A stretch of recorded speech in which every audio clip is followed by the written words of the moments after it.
하나님의 말씀, 오늘은 사무엘상 14장의 말씀을 함께 살펴보기를 원합니다. 사무엘상 14장 말씀인데 우리는 6절부터 15절까지를 교독하도록 하겠습니다. 사무엘상 14장 말씀 6절부터 15절까지를 한 절씩 교독하겠습니다. 요나단이 자기의 무기를 든 소년에게 이르되 우리가 이 할례 받지 않은 자들에게로 건너가자.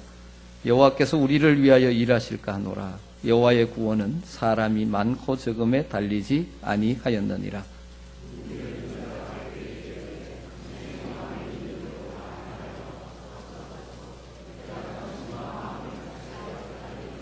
요나단이 이르되 보라, 우리가 그 사람들에게로 건너가서 그들에게 보이리니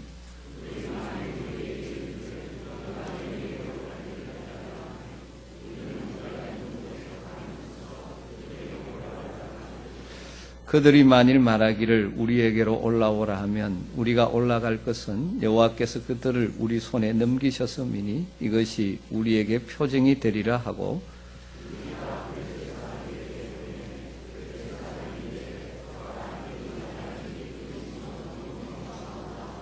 그 부대 사람들이 요나단과 그의 무기를 든 자에게 이르되 우리에게로 올라오라. 너희에게 보여줄 것이 있느니라 한지라. 요나단이 자기의 무기를 든 자에게 이르되 나를 따라 올라오라. 여호와께서 그들을 이스라엘의 손에 넘기셨느니라 하고,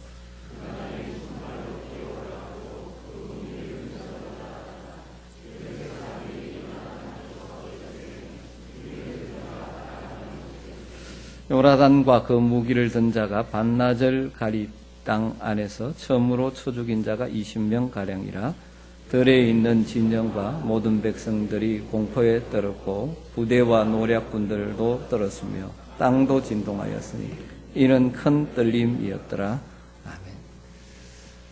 아멘. 우리는 지금 민주주의 국가에서 살고 있습니다. 민주주의에 중요한 원리들이 많지만 그 중에 하나는 다수결의 원리죠. 여러 가지 의견이 다를 때는 다수를 따라가는 것을 원리로 해서 모든 일이 이루어집니다. 다르게 말하면 소수의 의견보다는 다수의 의견을 중요하게 여기죠. 그래서 모든 결정을 다수결로 내리고 그런 결정을 내리면 같이 따라가는 것이 민주주의 하나의 원리죠. 이것은 장점이 참 많이 있습니다. 그러나 기억해야 될 것은 다수, 숫자가 많다고 항상 옳은 것은 아니라는 것을 또 우리는 역사를 통해서 자주 보게 되었습니다. 우리가 이런 사회 속에 살다 보니까 우리는 무슨 일 하나를 추진하고 처리하려고 할 때 내 생각에, 그 일에 내 생각에 동조하는 사람이 얼마나 많으냐, 여기에 관심을 많이 가집니다.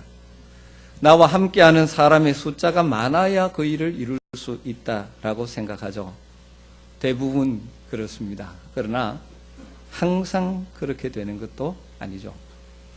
여러분, 하나님의 교회도 마찬가지입니다. 숫자가 많고 커야만 하나님의 일을 이룰 수 있는 것은 아닙니다.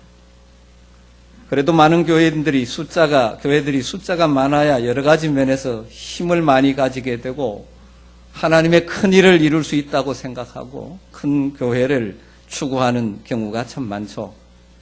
교회가 크고 숫자가 많고 재정적인 능력이 있어서 큰 일을 이룰 수도 있습니다. 그런데 반대로 그 공동체가 크기 때문에 그것을 유지하고 관리하는 일에 신경을 쓰다 보면 진짜 해야 될 하나님의 일이 뒷전이 되어버린 경우도 종종 보게 되죠. 성경에서 흐르는 중요한 원리 가운데 하나는 수에 많고 적음이 중요한 것이 아니라 하나님을 향한 바른 믿음을 가지고 있느냐, 그렇지 않느냐가 중요하다는 것입니다. 하나님은 다수, 많은 숫자를 통해서도 하나님의 일을 이루시기도 합니다. 그러나 때로는 하나님은 믿음의 사람 한 명을 통해서도 일하시는 분이시죠. 때로는 10명의 소수의 사람을 사용하시기도 하시고 기드온의 300명의 용사를 사용해서 미디안의 대군을 물리치기도 하시고, 초대교회 기도하는 120명의 제자들을 사용하셔서 온 땅을 복음으로 바꾸는 하나님의 역사도 이루어 가시는 것입니다. 중요한 것은 숫자가 몇 명이냐, 숫자가 많으냐 적으냐 이것이 아니라 하나님께 대한 믿음이 있느냐, 하나님의 뜻을 따르고 있느냐 하는 것이 더 중요하다는 것이죠. 오늘 우리가 읽은 사무엘상 14장에서도 이런 원리를 또 한번 보게 되어집니다. 14장의 내용은 그렇습니다. 속속 정강되는 블레셋의 군사를 보고 이스라엘 군대 중에 많은 사람들이 두려워서 도망가 버리고 이제 사울 곁에는 약 600여 명밖에 소수의 군사가 밖에 남아있지 않습니다. 거기에다가 이스라엘 군인들이 가진 무기는 블레셋의 무기에 비해서 아주 초라하기 짝이 없죠. 그래서 곧 블레셋이 공격하면 이스라엘을 초토화시킬 것 같은 그 블레셋의 막강한 군사력을 보면서 사울왕은 기브아 변두리 마그론이라는 지역의 석류나무 아래에 앉아서 지금 고민하고 있는 것이죠. 이제 이 나라가 블레셋의 속박에 들어가지 되지 않을까라는 근심 속에 있었던 것 같습니다. 주변의 환경과 여건만을 바라보는 사울에게는 이제는 소망이 없다. 이제 내 왕국은 끝이 날 것 같다라는 생각을 하면서 뾰족한 대책 없이 기다리고 있는 것 같습니다. 그러나 이런 상황에서 나타난 영웅 같은 인물이 하나 있죠. 그는 바로 사울의 아들 요나단입니다. 그는 자신의 부친 사울왕의 불신앙이 답답했는지 아니면 아버지의 허락을 받는 것이 불가능한 것이라고 생각했는지는 정확히 알 수 없지만 아버지 사울왕과 의논도 없이 호위병 단 한 명만 데리고 적진을 향하여 담대하게 나갔습니다. 요나단은 이스라엘 군사의 사기가 저하되어 있고 군사력으로 비교하면 불가능해 보인다는 사실을 알고 있지만, 그러나 그 상황 넘어 역사하시는 그 상황을 근본적으로 변화시킬 수 있는 중요한 요인이 하나 있다는 것을 알았습니다. 그것은 하나님을 향한 믿음이요, 하나님의 능력을 덧입는 것이죠. 그래서 요나단은 기습 작전을 펼치게 됩니다. 6절 말씀에 보면 요나단이 자기의 무기를 든 소년에게 이르되 우리가 이 할례 받지 않은 자들에게로 건너가자. 여호와께서 우리를 위하여 일하실까 하노라. 여호와의 구원은 사람이 많고 적음에 달리지 아니하였느니라. 요나단 적군 블레셋 군대를 바라보는 눈이 사울과 전혀 달랐습니다. 사울은 블레셋에 증강되는 병력, 강력한 군사력, 발달된 무기들만 보니까 절망하고 어찌할 바 몰라 앉아 있습니다. 그런데 요나단의 눈에 붙인 블레셋은 하나님의 언약과는 상관없는 할례 받지 않은 자들이었습니다. 하나님과 상관없는 자들이라는 것이죠. 또 요나단은 만군의 여호와 하나님이 자기 백성 이스라엘을 능히 보호하시고 군사력을 뛰어넘는 승리를 주실 수 있다는 믿음의 확신을 가지고 있었죠.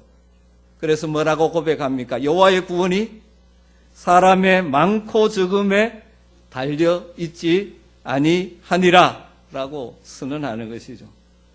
하나님의 구원이 군사력이 얼마나 크냐, 사람의 군대의 숫자가 얼마나 많으냐 적으냐에 달려있는 것이 아니라 하나님의 능력에 달려있다는 확신을 가지게 된 것이죠. 그래서 적군 블레셋을 바라보는 그 시각과 믿음을 가지고 그는 담대하게 둘이서 블레셋 진영을 향하여 나가게 되는 것입니다. 이런 믿음을 가지고 그들은 비탈기슭에서 그들의 몸을 블레셋 사람들에게 노출시키는 작전을 짰습니다. 만약 블레셋 사람들이 우리가 내려갈 테니까 기다리라고 하면 우리는 그곳에서 가만히 기다리고 올라가지 말고 그들이 우리에게로 올라오라고 하면 우리가 올라가자. 그것은 하나님께서 그들을 우리 손에 붙이신 징표다. 이렇게 말하고 그들의 계획대로 나갔을 때 블레셋 사람들이 그들을 향해서 올라오라고 소리를 쳤죠. 요나단은 그것을 결정적인 행동을 하시도록 하시는 하나님의 인도하심으로 알고 올라가서 단번에 블레셋 사람 20여 명을 죽입니다. 그런데 이 두 사람의 기습과 함께 하나님께서 블레셋 진영에 큰 공포를 일으키시죠. 그래서 블레셋 군대들이 두려움에 떨고 서로 치기도 하고 혼란에 빠지고 흩어지게 되어집니다. 그래서 이 공포, 이 두려움에 대해서 사무엘서 기자는 15절에 이렇게 기록하고 있습니다.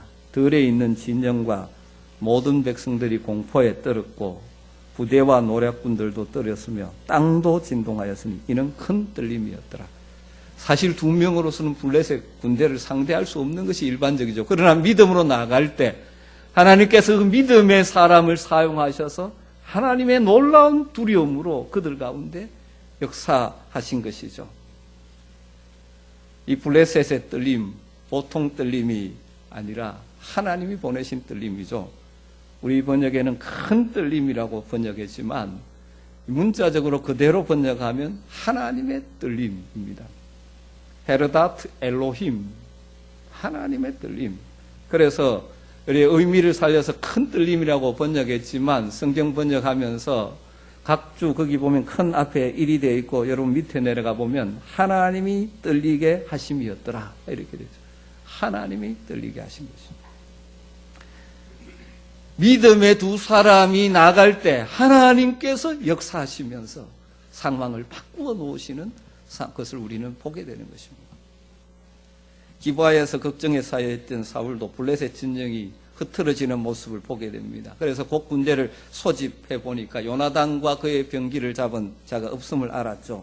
그러나 즉시 개입하지 않고 하나님의 뜻을 알아보려고 제사장 아히야를 불렀다가 블레셋 군대가 정신없이 흩어지는 상황을 보고 하나님의 뜻을 물을 필요도 없다고 생각했던지 함께 전쟁에 뛰어듭니다.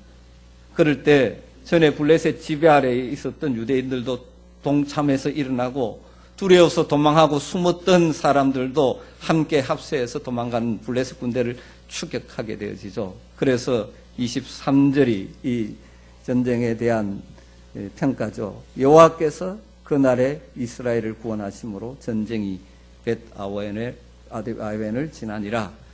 여호와께서 그날에 이스라엘을 구원하심으로, 여러분 이 일은 누가 하신 일이라는 것입니까? 여호와께서 하셨죠. 그런데 누구를 사용해서? 믿음의 사람. 여호와의 구원이 사람의 수에 적고 많음, 단순한 상황, 외적인 조건에 달려있지 않음을 믿는 믿음을 가지고 하나님의 뜻을 따라 행동하는 두 사람을 사용하셔서 하나님께서 이루신 이스라엘의 구원이죠. 여러분 그렇습니다. 여러분 개인의 삶이나 가정이나 교회나 어떤 공동체가 위기나 어려움에서 구원받는 길은 요나단과 같이 여호와의 구원이 사람이 많고 적음에 달리지 않았음을 굳게 믿고 하나님의 뜻을 분별하고 믿음의 눈으로 모든 것을 보며 싸우는 용기 있는 사람들을 통하여 하나님께서 이루어 가신다는 사실입니다. 여러분 사람이 많다고 해서 하나님의 일이 이루어지는 것이 아닙니다. 우리는 자꾸 이 세상의 가치관을 가지고 있기 때문에 많아야 된다, 커야 된다, 돈이 많아야 된다, 힘이 있어야 된다 그렇게 말하지만 하나님의 역사는 수에 많고 적음에 달려있는 것이 아니라 하나님을 향한 믿음을 가지고 하나님의 뜻을 분별하는 사람들을 통하여 이루어지는 것이죠. 이건 교회의 역사를 봐도 마찬가지입니다. 여러분 사람 숫자가 많고 돈이 많던 로마의 교회는 오히려 부패할 수밖에 없었지만 소수의 믿음의 사람들을 통하여 하나님의 교회가 새로워졌죠. 여러분 기억하십시오. 우리의 삶의 현장에 때로는 상황들을 보면 우리의 힘으로는 중과 부족으로 느끼는 때가 참 많이 있습니다. 그렇다고 해서 두려워 주저앉아 있지 마십시오. 하나님을 향한 믿음의 눈으로 상황들을 볼 수 있는, 하나님의 관점으로 볼 수 있는 믿음의 시각이 여러분에게 열리게 되기를 주님으로 축복합니다. 하나님의 일하심, 하나님의 구원이 내게 많은 힘이 있느냐 적게 있느냐가 아니라 하나님이 나와 함께 하시느냐에 달려있음을 믿음으로 담대하게 나가는 여러분 되시기를 주님으로 축복합니다. 하나님은 오늘도 이런 믿음의 사람들을 사용하셔서 하나님의 일을 이루어 가시는 것입니다. 이스라엘이 블레셋을 순멸할 수 있는 절호의 기회를 맞았지만 사울왕은 전투에 임하는 군인들에게 상식으로 이해 불가능한 맹세를 시키게 됩니다. 그것이 24절에 나오고 있습니다. 이날에 이스라엘 백성이 피곤하였으니 이는 사울이 백성에게 맹세시켜 경계하여 이르기를 저녁 곧 내가 내 원수에게 보복하는 때까지 아무 음식물이든지 먹는 사람은 저주를 받을지어다 하였습니다. 여러분, 전쟁을 하는 데서 중요한 것은 군사들의 사기인데, 사기가 오르려면 여러 가지 요인이 있지만 그 중에 하나는 잘 먹어야 되는 것 아닙니까? 그래서 여러분, 우리가 힘있게 일하려면 같이 모여서 잘 먹어야 됩니다. 어제 일남전도에 같이 잘 먹었는데 여러분, 잘 먹어야 됩니다. 그런데 사울은 처음에 보여줬던 왕이 될 때 겸손은 어디다 버렸는지 왕이 되면서 점점 시간이 지나면서 이방 같은 왕, 자기의 욕심을 위해서 백성들을 피곤케 하는 왕이 되어져 가고 있습니다. 그래서 뭐라고 선언합니까? 하나님의 이름으로 선언하는 것이죠. 원수, 자기의 원수를 섬멸하기까지, 전야까지 전군 단식령을 내려버렸습니다. 아무리 젊고 힘있는 병사라도 배고픈 채로 전쟁을 치른다는 것은 얼마나 힘들겠습니까? 그래서 14장 이 부분에 보면 반복해서 나오는 단어가 있습니다. 피곤하다, 곤란하다, 이런 단어가 반복되고 있습니다. 24절에 백성들이 피곤하였으니, 28절에 백성이 피곤하였나이다, 29절에 내 아버지께서 이 땅으로 곤란하게 하셨도다, 31절에 그들이 심히 피곤한지라. 한마디로 말하면 사울은 왕으로서 어떤 왕이 되어버렸습니까? 백성을 피곤하게 하는 왕, 백성을 피곤하고 지치게 만드는 지도자가 되어버렸습니다. 여러분, 이 땅에는 이런 지도자가 종종 있죠. 그래서 어느 공동체든지 바른 믿음을 가진 지도자, 그래서 그런 지도자를 가지고 있다는 것은 얼마나 복인지 모릅니다. 사실 이 땅의 이 일반 나라에서도 백성을 피곤케 하는 지도자들이 종종 있어 왔죠. 역사 가운데 백성들로 하여금 지치고 힘들고 만드는 지도자들. 종종 교회 안에도 교회 지도자가 성도들을 힘들고 지치게 만드는 지도자들이 있을 수도 있는 것이죠. 사울왕과 같은 지도자. 그렇다면 왜 사울이 백성을 피곤하게 하는 지도자가 되고 말았겠습니까? 여러 가지 원인이 있겠지만 오늘 본문에서 찾아보면 블레셋을 바라보는 사울의 그 시각, 관점에서 그 원인을 찾아볼 수 있습니다. 아까 잠깐 언급했지만 요나단은 블레셋을 어떻게 봤습니까? 하나님의 관점에서 봤죠. 할례 받지 않은 자. 그래서 하나님과 상관없는 자, 하나님의 관점에서 봤습니다. 사울은 블레셋을 뭐로 보고 있습니까? 24절 중반절에 보면 내가 내 원수에게 보복하는 때까지. 블레셋이 사울에게는 뭡니까? 내 원수, 자신의 원수입니다. 하나님은 안중에 없고 자기의 관점에서 중심으로 보니까 블레셋은 자기를 괴롭게 하는 원수입니다. 자기의 왕국을 위태케 하는, 자기의 자리를 힘들게 만드는, 부재하게 힘들게 만드는 원수로 보는 것이죠. 그러니까 자기 원수로 보니까 자기의 원수를 갚기 위하고 보복하기 위해서는 어떤 방법도 쓰려고 하니까 백성들의 안녕은 안중에 없는 고약한 맹세를 시키게 된 것입니다. 그것도 하나님의 이름으로. 사실 사울이 백성에게 시킨 맹세는 하나님의 이름을 빌렸지만 하나님의 뜻과는 전혀 상관없는 것이죠. 자기의 체면, 자기의 욕심, 이것이 백성들의 복지보다 더 중요해 보일 만큼 자기중심적인 왕으로 전락해 가고 있는 것입니다. 여러분, 우리가 개인적인 복수심에 사로잡히면 복수심은 사람으로 하여금 정상적인 판단 능력을 마비시킬 때가 많습니다. 블레셋을 내 원수로 보니까 내 원수 갖기 위해서 백성들을 이용하는 것입니다. 이러한 사울왕의 자기중심적인 명령이 얼마나 심각한 문제를 일으켰는지 뒤에 보면 나오죠. 첫 번째는 그날의 하나님의 구원의 도구였던 요나단, 하나님께 쓰임받은 요나단은 자기도 모르는 사이에 맹세 위비가 되겠죠. 그러니까 뒤에 가서 요나단을 심지어 죽이려고 하는 일이 일어나게 되지 않습니까? 그 다음에 이스라엘 백성들의 이 전투에서 이런 일이 없었다면 더 블레셋을 굉장히 더 무너뜨릴 수 있었는데 이스라엘 승리가 축소될 수밖에 없었습니다. 그리고 무엇보다 심각한 것은 그 백성들로 하여금 하나님 앞에서 범죄하게 만들었다는 것입니다. 결국 블레셋을 소탕하는 작전을 해질 때까지 아무것도 먹지 않고 죽을 힘을 다하여 감당했던 이스라엘 백성들이 해가 지자 이제 저녁이 되었으니까 먹을 수 있게 되어졌죠. 흙이 져서 전리품 가운데 짐승을 끌어내서 잡아먹었습니다. 그런데 너무 배가 고프다 보니까 피가 빠지는 시간을 기다릴 수가 없죠. 그래서 피채 먹고 만 것이죠. 피는 생명을 상징하는 것으로 하나님께서 일찍이 노아 시대부터 짐승을 피째 먹지 말라는 규례를 주시고 그래서 생명경외 사상을 심으셨고 모세 율법을 통해서 이것을 엄히 금했는데 이스라엘 백성들 하나님의 백성들이 그 하나님의 법을 어기고 허겁지겁 피째 먹는 잘못을 범하게 되죠. 그러면서 문제가 발생하게 되는 것입니다. 여러분 하나님에 대한 경외심이 없고 백성들의 안녕에 대해서 관심 없고 자기만을 아는 교만한 지도자의 경솔한 명령 한마디가 이런 무서운 결과를 낳았다는 것이죠. 여러분 이러한 모습은 우리는 종종 이 땅에서 많이 보지 않습니까? 오늘날도 얼마나 많은 자기중심적인 통치자들이 자기의 욕심을 채우기 위해서 자기의 권위를 세우기 위해서 자기의 자리를 보존하기 위해서 자기가 추구하는 이데올로기를 위해서 백성들을 피곤하게 만드는지 모릅니다. 이 세계 곳곳에 보면 고통당하는 사람들 그 땅들을 보면 대개 지도자들이 바로 살과 같은 백성을 피곤케 하는 지도자들이 세워졌기 때문이죠. 악한 지도자나 지도자 집단이 공의를 떠나 악법을 만들고 자기들의 권세욕이나 자기의 복수심의 노예가 될 때 백성의 인권들은 유리당하고 고통을 당할 뿐만 아니라 그것을 견디다 못하면 동일하게 악을 행하게 되는 죄를 저지르게 되는 것이죠. 예를 들면 역사의 히틀러 치하의 그 독일의 상황들이 그랬죠. 그런 강압적인 통치 때문에 그들과 대항하려고 하니까 거기에 대항하려고 하니까 그들도 역시 또 죄를 짓게 되는 일이죠. 고통당할 뿐만 아니라 스탈린 치하의 공산 정권들이 그랬죠.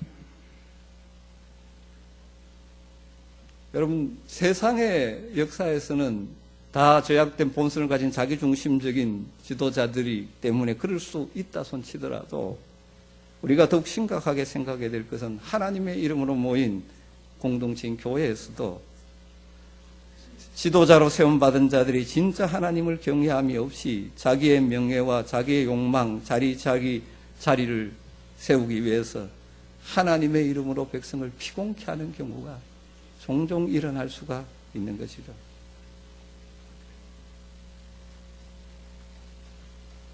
사울왕이 여호와 하나님의 이름으로 백성들에게 맹세시켰으므로 백성들은 피곤하지만 지키지 않을 수가 없었던 것처럼 사실 주님이 명령하신 것도 아닌데 지도자 자신의 계획, 다르게 말하면 비전이라는 거룩한 이름으로 포장된 자기의 욕망을 이루기 위해서 성도들을 동원하고 성도들을 쥐어짜고 하는 그런 일들을 통해서 하나님 백성들을 피곤케 만드는 지도자들이 종종 교회 안에도 있지 않습니까? 그러다 보니까 그것 때문에 상처 있고 심지어 교회를 떠나기도 하는 일들도 그리고 그 마음으로 죄를 짓고 실제로 죄를 짓게 만드는 경우도 일어나는 것을 이 땅에서 우리는 종종 보지 않습니다. 저는 어차피 교회의 지도자로 평생을 살 수밖에 없는 목사이면서 이 말씀을 보면서 다시 한번 마음을 다잡게 됩니다. 여러분 또 우리 교회 저와 같이 하나님께 세우신 평신도 지도자로 부르심 받은 분들 여러분에게 주어진 위치와 권한들을 잘 사용하셔서 믿음으로 사용하셔서 성도들을 피곤케 하는 지도자가 되지 않도록 겸손히 주의하시기를 주님으로 부탁을 드립니다. 그럼 지도자 그러니까 여기 나는 지도자가 아니다고 생각하는 분들 여러분의 속한 공동체, 특별히 예를 들면 가정 공동체도 마찬가지죠. 부모로서 하나님께서 권위가 주어졌는데 정말 자녀를 살리고 자녀들을 복되게 하는 일을 위해서 주어진 권위를 사용하셔야 되죠. 그런데 종종 자기의 욕심, 자기의 욕망, 그것을 자녀들에게 투사시키다 보니 자녀들을 피곤케 하는 부모가 되어버리는 불행을 종종 보게 됩니다. 이건 뭐 약간 농담을 섞어서 이야기하지만 몇 년 전에 들은 이야기인데 이 우리 동네가 유명한 동네니까 이 경신의 아이들이 그런 이야기를 한답니다. 네 부모 뭐 하느냐? 뭐 교수다, 의사다, 뭐 이런 이야기를 하면 니는 힘들겠네. 죄송합니다. 다 그렇다는 건 아니고 사업한다 그럼 니는 좋겠네. 그렇다. 종종 다는 그렇지 않지만 종종 그 자녀를 그렇게 보지 않기 때문에 자기의 이 자기의 주의, 내 아들이 그럴 수 없다. 뭐 이런 것 때문에 자녀들의 은사와 재능과 상관없이 몰아붙임으로 인해서 자녀를 피곤케 하는 경우가 되는 경우도 있죠. 특별히 사랑하는 성도 여러분,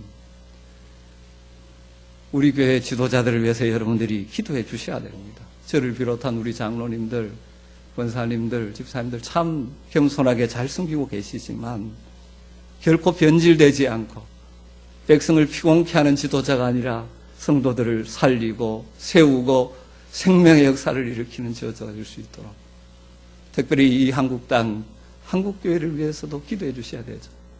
종종 살과 같은 백성을 피곤케 하는 지도자 때문에 교회가 상처 입고 아파하고 하나님의 영광을 가리는 것들을 보지 않습니다. 이 땅의 지도자들이 사울과 같이 백성을 피곤케 하는 지도자가 아니라 요나단처럼 믿음을 가지고 하나님의 일을 이루는 지도자가 될 수 있도록 여러분 기도해 주시기를 부탁을 드립니다. 35절 말씀을 보죠. 사울이 여호와를 위하여 제단을 쌓았으니 이는 그가 여호와를 위하여 처음 쌓은 제단이었더라. 저는 이것을 보면서 사울 왕의 참 안타까운 모습을 보게 되는 것 같습니다. 하나님이 세우신 왕이었는데 하나님을 위해서 제단을 처음 여기서 쌓았습니다. 그런데 이 쌓은 제단이 무엇입니까? 자기의 잘못된 멸령 때문에 범죄한 백성들의 용서를 구하는 속죄의 제단을 쌓았습니다. 사울의 첫 번째 제단이 승리에 대한 감사의 제단이면 좋겠는데 자기가 자초한 죄 용서를 위한 제단을 쌓을 수밖에 없는 안타까운 사울의 모습이 비치고 있죠. 뒤를 보면 그 다음에 이제 아주 큰 문제가 생기죠. 요나단이 기습작전을 펴기 위해서 블레셋 진영으로 떠나 있었기 때문에 사울이 시킨 맹세를 못 듣습니다. 그래서 그는 숯불에서 꿀을 찍어 먹었죠. 그래서 문제가 생겼습니다. 발각되자 사울 왕은 어처구니 없게도 그날의 승리의 주역인 아들 요나단을 사형 집행하겠다고 나서는 것입니다.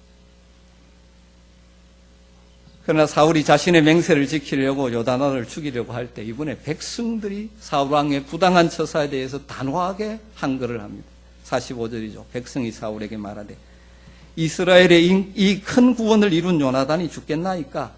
결단코 그렇지 아니하니이다. 여호와의 살아계심을 두고 맹세하옵나니 그의 머리털 하나도 땅에 떨어지지 아니할 것은 그가 오늘 하나님과 동력하였음이니이다 하여 백성이 요나단을 구원하여 죽지 않게 하니라.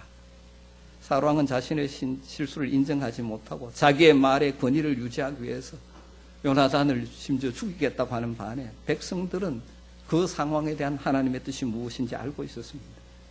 그래서 이스라엘 백성들은 그날의 영웅이 무지몽매한 아버지의 이기심 때문에 헛된 죽음을 죽도록 허용하지 않았죠. 여호와의 살아계심으로 맹세하옵나니 그의 머리털 하나도 땅에 떨어지지 아니할 것은 그가 오늘 하나님과 동력하였습니다.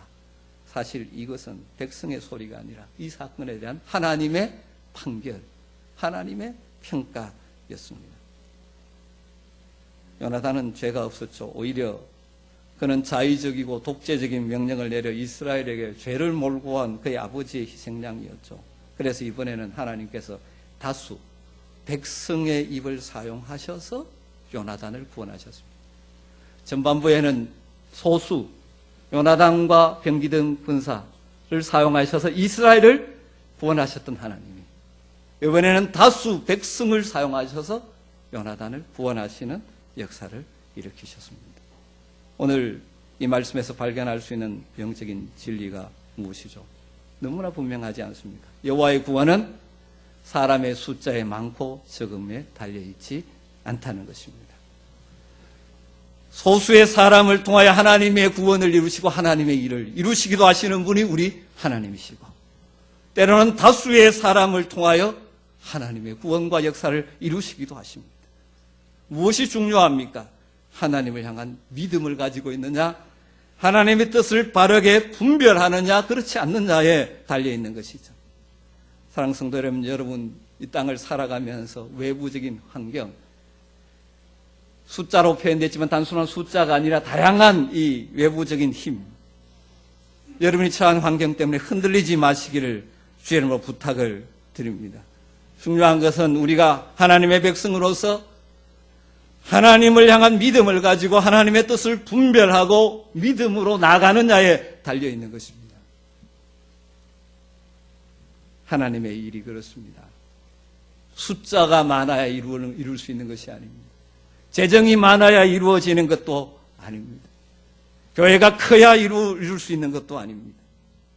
중요한 것은 하나님을 향한 믿음을 가지고 있느냐, 다수냐 소수냐가 문제가 아니라 하나님을 향한 믿음이 있느냐, 하나님의 뜻을 붙들고 있느냐 하는 것이죠. 그래서 바울 사도는 너희는 이 세대를 본받지 말고 오직 마음을 새롭게 함으로 변화를 받아 하나님의 선하시고 기뻐하시고 온전하신 뜻이 무엇인지 분별하도록 하라고 우리에게 권면하고 있습니다. 왜냐하면 이 세대는 숫자에 관심이 많습니다. 힘에 관심이 많습니다. 숫자가 많고 커야 되고 힘이 있어야 무언가 이룰 수 있다고 다들 생각하며 살아갑니다. 그러니까 숫자를 추구하고 힘을 추구하는 것입니다. 그러나 성도들은 이 세대의 풍조를 따라가서는 안 되고 무엇이 하나님의 뜻이냐, 무엇이 하나님의 뜻이냐에 초점을 맞추고 살라고 말씀하시는 것이죠.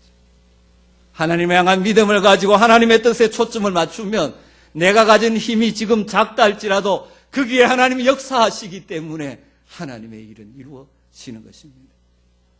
외연적인 크기와 숫자와 힘을 가진 것 같지만 하나님 없이 나아갈 때 그것은 하나님의 일을 결코 이룰 수가 없는 것이죠. 사랑하는 성도 여러분,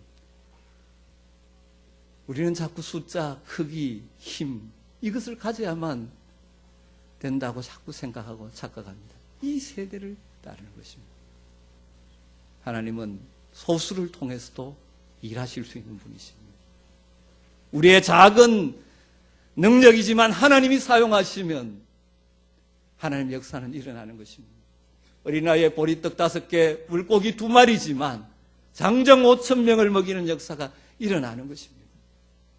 여러분에게 이 믿음이 있게 되기를 주님으로 축복합니다. 하나님의 역사, 하나님의 구원이 사람의 많고 적음에 달려있는 것이 아니라 하나님을 믿는 믿음을 가지고 하나님의 뜻을 추구하는 자들을 통하여 이루어지는 것입니다. 그리고 또 한 가지 우리가 이 말씀을 통하여 가슴에 담아야 될 것은 자기 중심적인 지도자 한 사람의 잘못이 얼마나 큰 고통을 가져오는가 하는 것을 보면서 여러분이 현재 지도자의 위치에 서 있다면 더욱더 겸손히 조심하셔야 됩니다. 우리 교회 성도님들 가운데 여러 가지 영역에서 나름대로 영향력을 있는 자리에 있는 분들이 많이 계시는데 여러분 그 자리에서 정말 백성을 피곤케 하는 리더가 되지 않게 되기를 주님으로 축복합니다. 오히려 함께하는 많은 사람들을 살리고 회복시키고 더욱더 그의 인생을 복되게 하는 도구로 다들 쓰임받는 복이 있게 되기를 주님으로 축복합니다. 특별히 우리 교회 지도자로 세움받으신 분들은 더 겸손히 섬기시기를 바라고 우리 성도들은 우리 지도자를 저를 비롯한 우리 교회 지도자들 또 한국교회 지도자를 위해서 기도해 주시기를 부탁드립니다. 자기의 욕심, 내 고집, 내 뜻을 이루려고 하기 때문에 다른 사람들을 피곤케 하는 지도자가 아니라 하나님을 경외하며 바른 믿음을 가지고 하나님의 뜻을 분별함으로 공동체와 사람들을 이끄는 지도자가 될 수 있도록. 그럼 안타깝게도 이 지상에는 사울과 같은 지도자들 때문에 백성이 교회가 고통을 당하는 경우가 있지 않습니까? 때로는 목사로 부름받았음에도 불구하고 자신에게 주어진 기회를 자기의 욕망을 위해서 사용함으로 교인들로 하여금 힘들게 하는 지도자가 있고 평신도 리더십으로 세운 어떤 장로님이 이런 관점이 아니라 자기에게 주어진 힘을 자기의 욕망, 자기 마음대로 사용함으로 때문에 그 사람 때문에 교인들이 시험 들고 마음 아파하게 되는 불행한 일들이 일어나는 것이 이 땅의 현실이지 않습니까? 지금까지도 우리 교회 귀한 장로님들 잘 감당하셨지만 신실한 겸손한 지도자로 백성을 피곤케 하는 것이 아니라 성도들을 위로하고 성도들을 세우고 성도들을 생명의 길로 참된 복된 길로 이끌고 갈 수 있는 하나님께 쓰임받는 믿음의 사람들이 되시기를 힘쓰시고 우리는 같이 기도하며 나아갈 수 있었으면 좋겠습니다. 오늘도 하나님은 숫자와 상관없이 믿음을 가지고 그분의 뜻을 추구하는 사람들을 통해서 하나님의 일을 이루어 가십니다. 이 믿음을 가지고 여러분이 하나님의 일에 한 번 사는 이 인생 하나님의 일에 쓰임받는 도구들이 되시기를 주의 이름으로 축복합니다. 기도하겠습니다. 하나님 감사합니다.